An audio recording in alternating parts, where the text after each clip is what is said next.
by challenging the status quo, it forces them to improve the bullshit that they're doing right now. Because sometimes if everything is going cool, everything's peaceful, everything's fine, what happens? They get complacent. They're just chilling.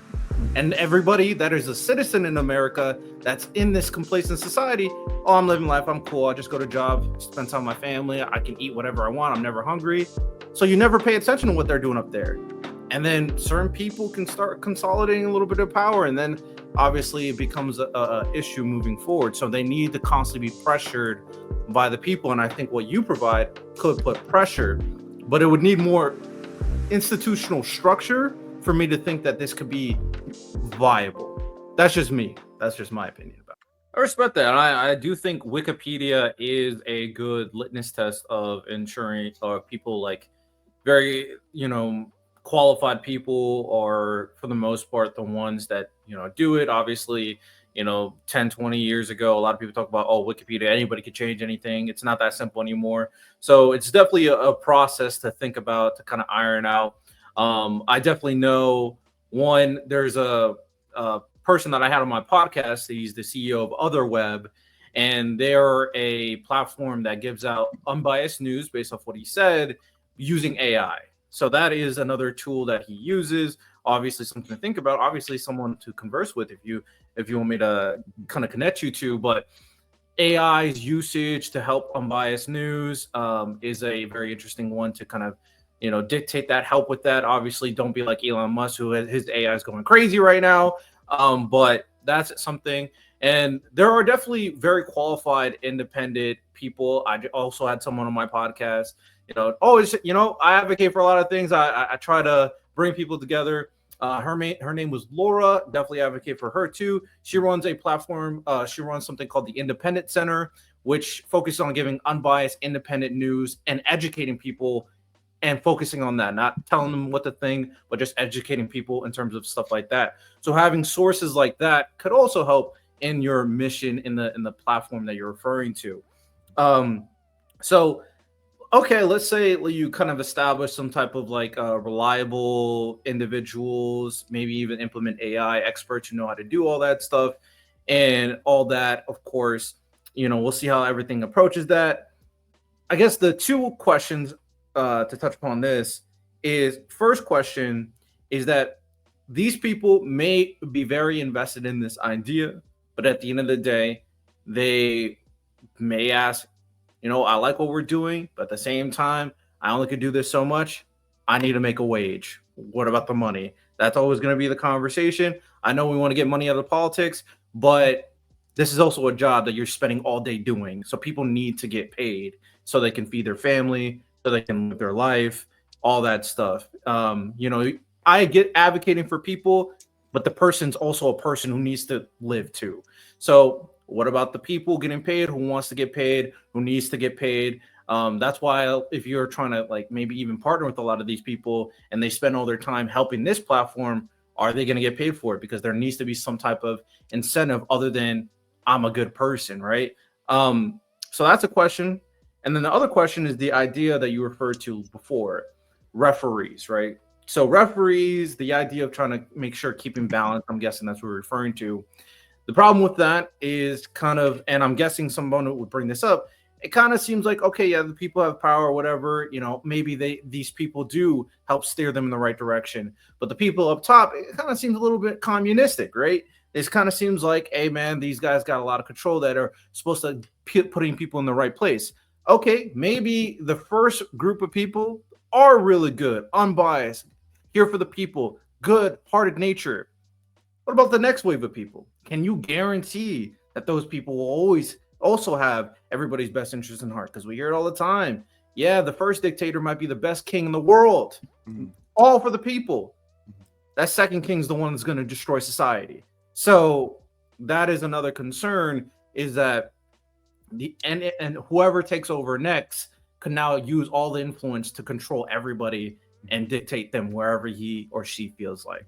So, I can re-ask the question if you forget, of course, but those are my two questions. Cool. Now. Yeah, no, that really great question. So yeah, the first one, So yeah, people will absolutely be getting paid on this. Yes, there'll be millions of people volunteering on this. Like, an average American might spend a couple minutes here and there to push something forward or take a look at things. But yeah, anyone that's going to put like significant contribution into it would get paid. Really, the only key here is that like no one gets an ownership stake beyond the equal ownership stakes. No one, there could be salaried people, there'll be salaried employees building digital democracy and what we're doing on our side of FiNC. So just more of like no commissions, no like where like certain actions can equate to more or less money. It's more of like a set salary, or might even look at smart contracts in the way the Bitcoin types world works, decentralized finance world.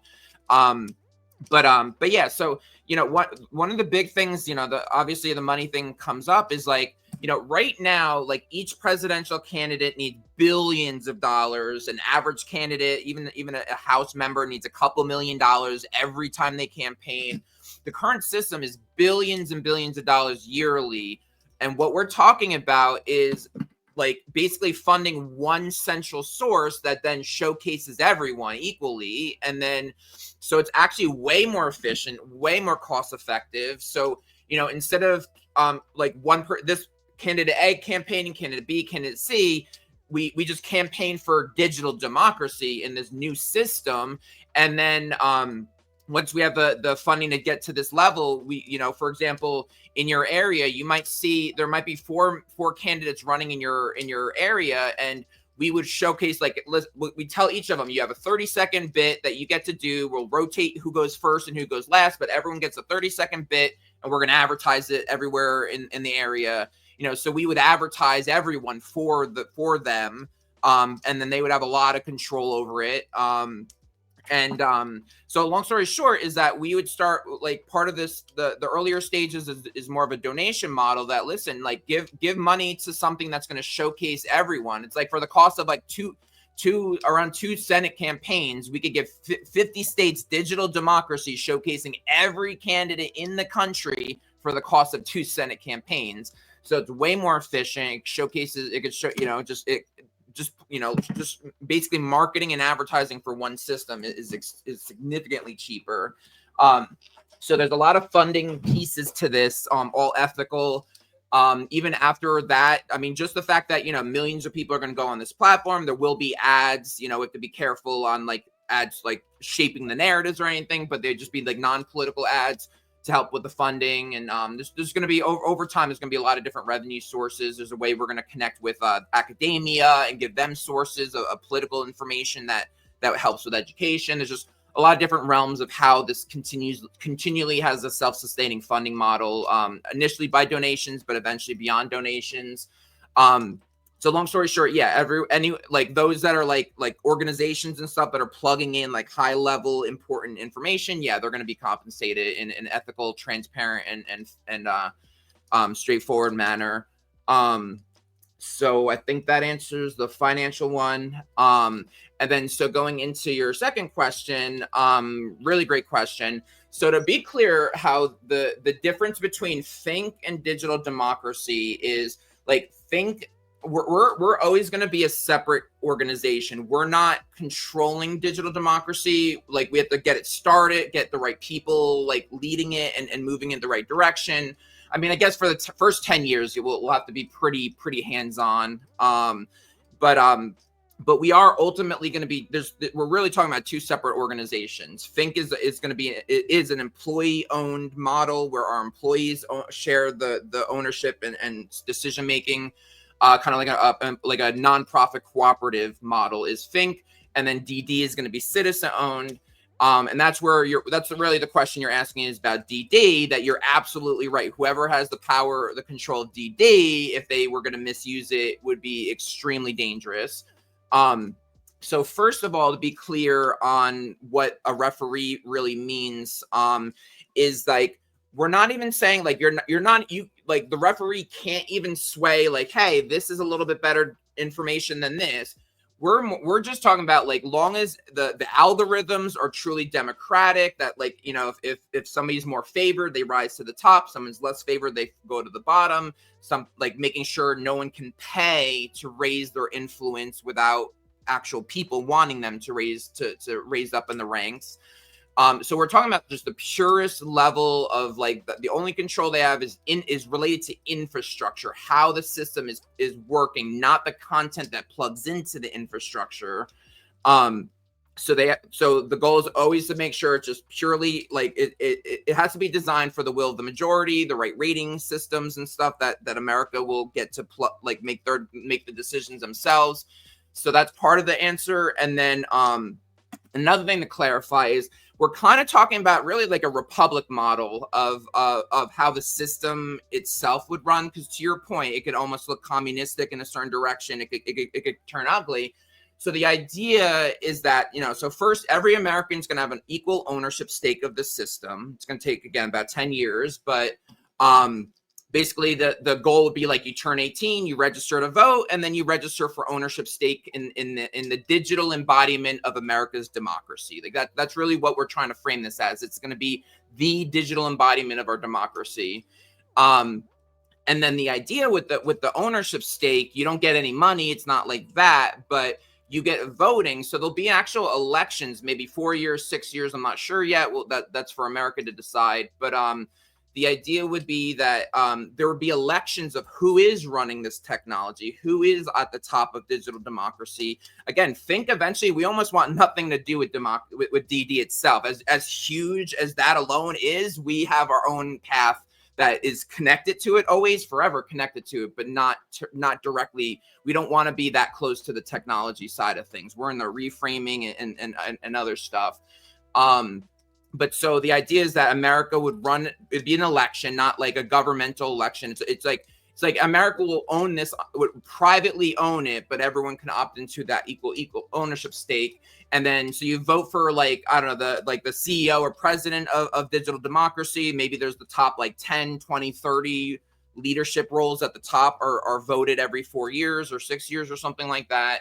And then they manage the infrastructure. So all the content is not controlled at all by those at top. All they're building is the infrastructure. So it's imagine like you're voting for the people that builds the Facebook, but all the content that goes into Facebook, that's just the American people, the people that are in power in digital democracy. They don't touch the content. They're only building the infrastructure of how people can put the content into the system.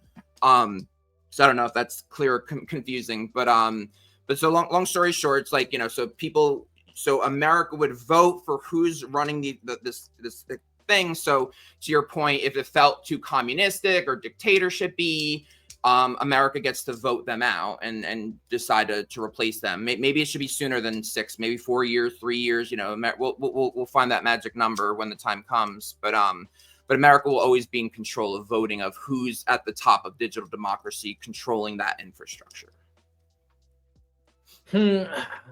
So conceptually, I like the idea, but I always get built down on. There definitely seems like there needs to be a lot of trust in certain entities in this, which, I mean, obviously, but that's how you build an institution with all that trust at the end of the day, and that's why I'm a little.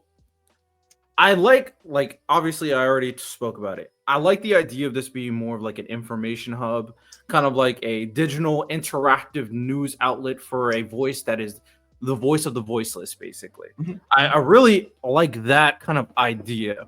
My only concern is that once we're starting implementing this into the system, there's too much of a reliance on expecting like certain individuals in certain areas to be qualified or effective enough, because like as you mentioned, the individual that's supposed to be in charge, everybody's going to be kind of vote on them and whatnot. And I don't really see the necessarily difference between that and just like voting for a president. And in this situation, in this environment, in order for you to be completely sure that the information that they're giving to the people is okay, you also have to make sure that the persons that are checking the information that they're giving out that's also super reliable with that kind of rating system to ensure that it doesn't get unbiased. Like there's so many potential checks, and that, I mean, to be fair, in order to create a political system, that's what checks and balances is for. So you have all those checks, you have that structure, you have, you know, the mayoral election to the freaking you know, state senator to the Congress, to, you're supposed to have all those things. And I guess the thing is for you is you need all those things, and you need to establish a lot of layers so it has enough checks and institutional trust behind of it before it really becomes any type of reliable. And that's really going to be hard to buy, because at the end of the day, even though people are upset about America right now, overall it's not a collapsing society. Ultimately, people are still able to do a lot of things that you couldn't do in other society. You can criticize your government, you can eat. People have an obesity problem, they don't have a starving problem. Like, I criticize America, trust me, I criticize it a lot, but it's gonna be a hard sell to for them to convince them to do another political system that is better than the American political system right now. So my thing is, there obviously this is going to be a process, but I think it's going to take longer than you're expecting. Personally, that's what I think. Obviously, I could be wrong. You're the expert in this, not me. But I do like some of the concepts because it could provide a lot of very interesting voices and a lot of collaboration, which what we need in our political system. More collaboration, more interactivity between the people and their party mates, more notoriety. We need all that stuff. So all these things could work together and become potentially beneficial and very much challenge the status quo. And by challenging the status quo, it forces them to improve the bullshit that they're doing right now. Because sometimes if everything is going cool, everything's peaceful, everything's fine, what happens? They get complacent. They're just chilling. And everybody that is a citizen in America that's in this complacent society, oh, I'm living life, I'm cool, I'll just go to job, spend time with my family, I can eat whatever I want, I'm never hungry. So you never pay attention to what they're doing up there. And then certain people can start consolidating a little bit of power, and then obviously it becomes a issue moving forward. So they need to constantly be pressured by the people. And I think what you provide could put pressure, but it would need more institutional structure for me to think that this could be viable. That's just me. That's just my opinion about it. Right. Yeah. Yeah, fair. So just some rebuttals on that. You know, so in terms of like, you definitely have very, very valid points. I mean, in terms of what you're saying with checks and balances and all that, I mean, the idea is that we have all the bird's eye decades of plans of how this pans out, but the each step needs like hundreds if not thousands of different opinions and ideas. So, you know, people's concerns, we would hash these things out, like those concerns you said. We would talk about solutions. We would ask America, hey, do you have what's a solution for this? What's a solution for that? Should there be think tanks? When is it that somebody elected within DD should make a decision? How often should it be the voters that make a decision? You know, maybe there's more steps that America, everyone that has the equal ownership stake, maybe they make the decisions and they're the overhead in certain scenarios. So ultimately that's all very, very possible. We just got to map out which directions are the best. And so ultimately and then going back to where you're saying where, you know, trust in institutions, so first of all, absolutely, like our number one thing that FiNC is trying to build is trust with America. We're going to be trying to be like literally like one of the most transparent, accountable organizations that's ever existed. We want to, from day one, we're like engaging America. You're part of this. We're launching the Digital Democracy Lens app within the next month-ish, where America will directly be able to interface with us and me as the founder. But with the institutions right now, I feel like you like, you know, we all have our different perspectives, but the narratives are very bleak right now. I mean, so many people feel like we're going to hit a civil war, democracy's falling apart, the apocalypse, everything. Like, some people are freaking out. You know, trust in government is an all-time low. Trust in institutions are an all-time low. It's actually, both of those things are the lowest, I think, ever in American modern history. So people are not trusting the institutions. The institutions are failing them. The system is crumbling, and millions of people believe that. So I would argue that there's plenty of people that are like, even 4 years ago would have been different, but people are constant. I've been face to face with a couple thousand citizens. I talked to dozens of politicians, movements, people do want change. They're very upset, and it's not just about Trump. And you say that we are more successful than a lot of other countries, but humans are spoiled. It doesn't matter. We could be a million times higher than another place. Like, people, wages are lower than ever. Like, millennials are the first generation worse off than the generation before them. Millennial, Gen Z, and Alpha might not be able to buy homes. Millennials have the least amount of homes. We're the most educated generation, but have like the least, the lowest salaries. So I could go on and on about the statistics, what people feel. They like, that's also why like the Democrats got slaughtered when Biden's saying, "Oh yeah, the economy is doing great." People don't feel like it's going great. And I 100% agree with you. People do feel this way, but that's why I'm so concerned based on what you're talking about, is because citizens feel that way. Now, is that actually what's going on in reality? Sometimes I don't think so, because in this situation where they voted for someone who they thought was supposed to be in their best interest, and now he's about to add $4 trillion to the national debt, which is what he said he wasn't going to do. He's supposed to eliminate waste, right? Mm-hmm. So that's always the hard part. Is that's why there's so many layers in trying to help people understand, which is called better information, better voting reform. Well, I said we'll get to that, and just offering different perspectives. There are so many different types of solutions that need to work together for people to feel better about this country. But ultimately, if they radically change this country and it falls apart, then we're screwed. So you gotta. It's a weird game. You gotta help the people understand, but you can't just blindly listen to them, because a lot of their opinions are going to be very bad for the country at the same time. Yeah, and yeah, totally. That's totally fair. And don't forget too, though, like, what we're building is all outside of government. Like, the end of the day, we're changing how people are going to vote when they go to the voting poll. So all these changes, all this big, massive influence we're going to try to do. All we're trying to do is just have more accountability, where, if somebody promises the world like Trump did, and then they don't give you the world, that you can easily see it and the facts are there, and it's going to change your vote. And if politicians know that, if I go against my promise, now people will actually know about it and they'll see it very clearly, and I won't win my next election.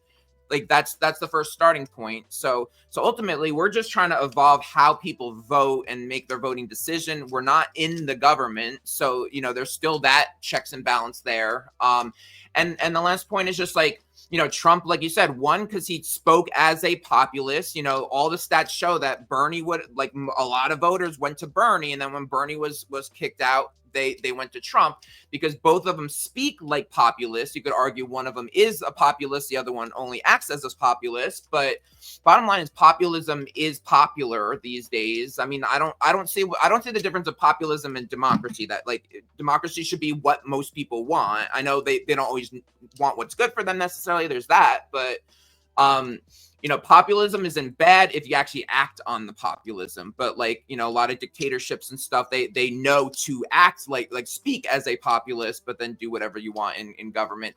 And that's one of the key things that we want to do, is really, it's all about our three main goals is accountability, true citizen representation, and making politics more digestible. And so we want people, if we could just do one thing, it's just that if somebody makes a promise, they're going to fulfill the promise. And if they don't fulfill the promise, there'll be consequences with their voters. And like, that's if we could do one successful thing in what we're trying to build, that's it. And so we would want to be, again, like, people are desperate right now, and that's why Trump was able to come in. People want change. He's saying he's going to blow up the system. He talked like he was going to get money out of politics. He's going to drain the swamp. People like that, and they didn't know he wasn't going to do it. But this system that we're building would have told them easier, whether they're left, right, whatever, it would have been easier for them to understand that he wasn't going to fulfill his promises. Yeah, I definitely hear you.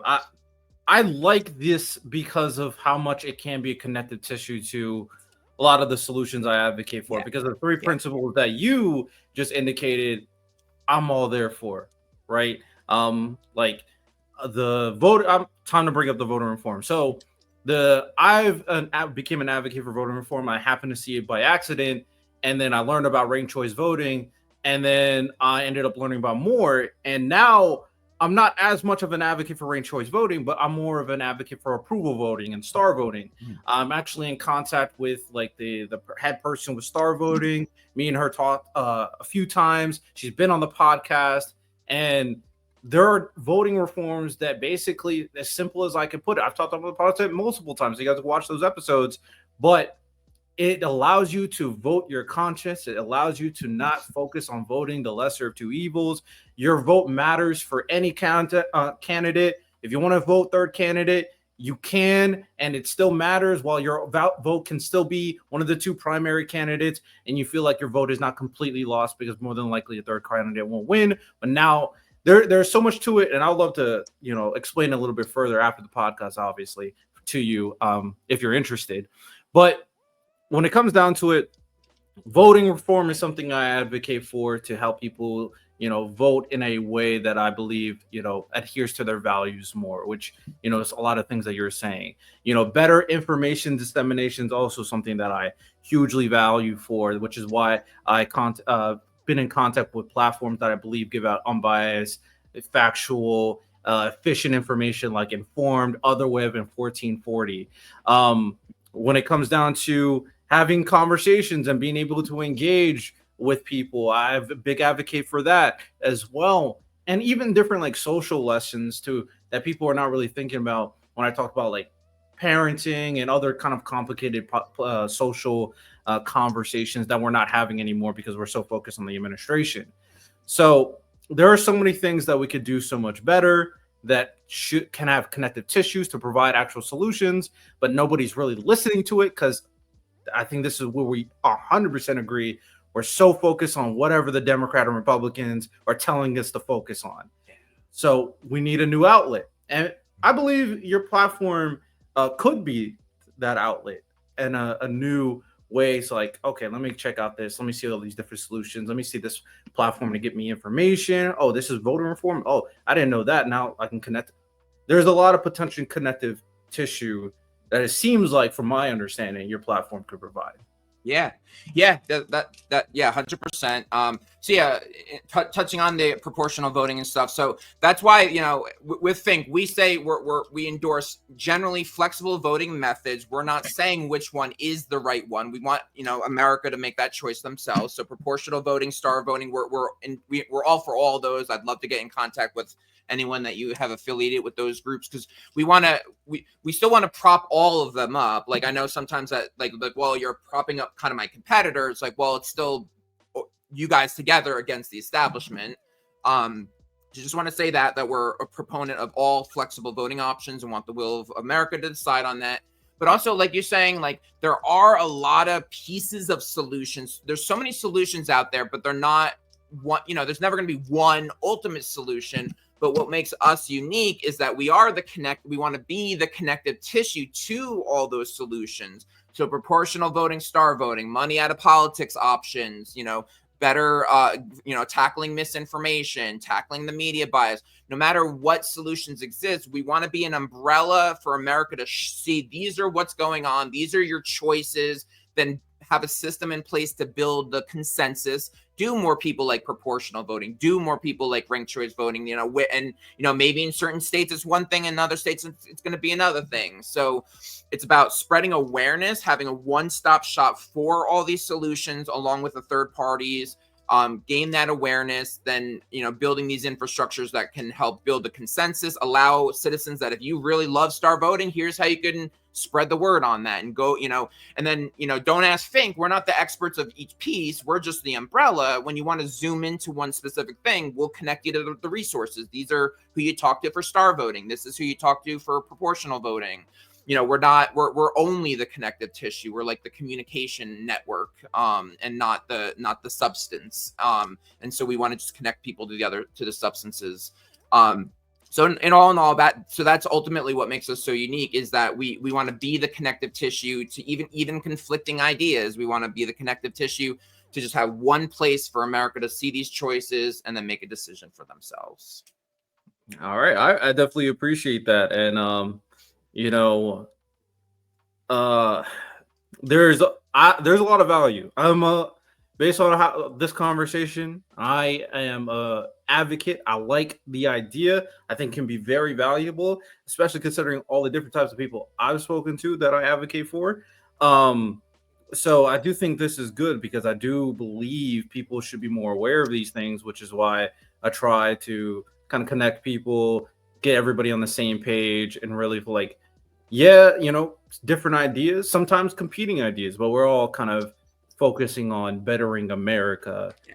And by extension, I believe by bettering America, that could better the world as well. Yeah. So, with that said, my final question, and then we can start wrapping it up, is the last concern I'm sure someone may have is, okay, you're the connective tissue, you're advocating for all these different third parties, all these different type of ideas.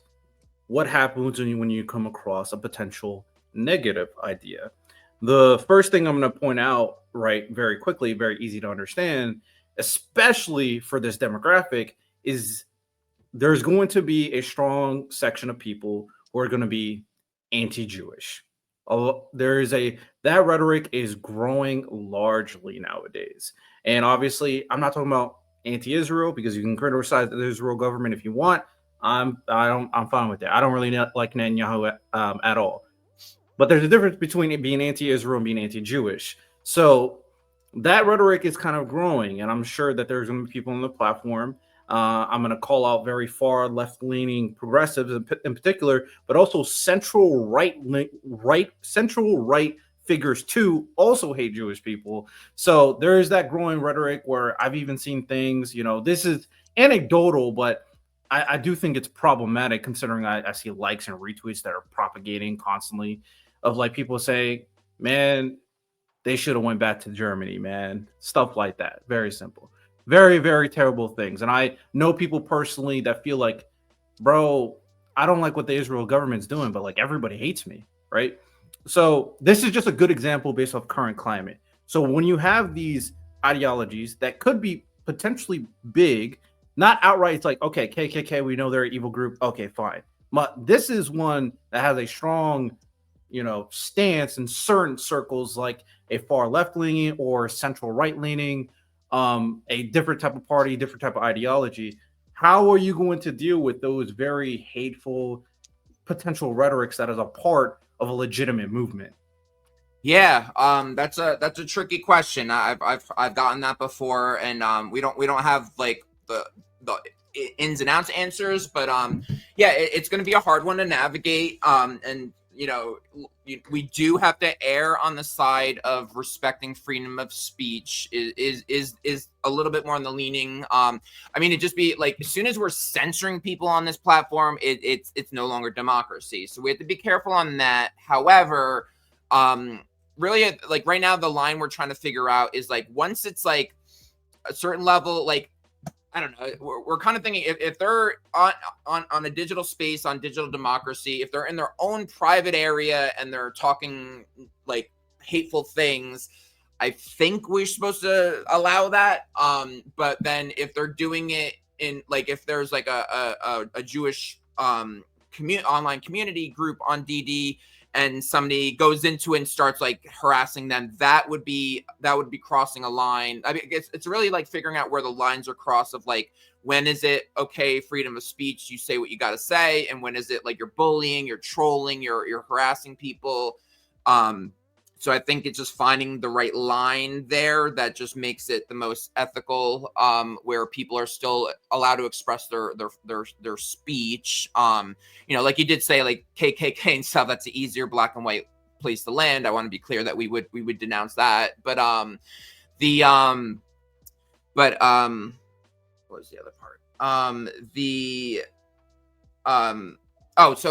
then like as FiNC, like in terms of how we would address the narrative like that's going on right now is really I mean, in general, we're trying not to touch like too much current events, but in general, be more of like, there's a difference between, like you said, talking about Israel, what's going on there, and being against that versus being against the race of people. And so I think if we were going to take a stance and be verbal about it, we would try to define that line for America. Like, listen, this is okay if you believe these you're against what Israel's doing in XYZ, that's fine, but this is where you're crossing a line. And not as a rule, but as a guide, we would say, it'd be like almost like kind of like our opinion of where the line is drawn between, verbalizing what you think they're doing that's wrong versus, going against a race of people. So I think that would be the most that we would do directly in terms of commenting on the narratives. But yeah, I guess like long story short is like we definitely have to be careful about freedom of speech, but then we have to figure out what line. Maybe there's certain spaces people are allowed to be like that, and but ultimately, like, if we want to build a true democracy, we have to try to allow as much of freedom as possible. And then also with the thing of like, people that are like more ignorant, like you would still want them on this platform. You'd want them to be more exposed to other information.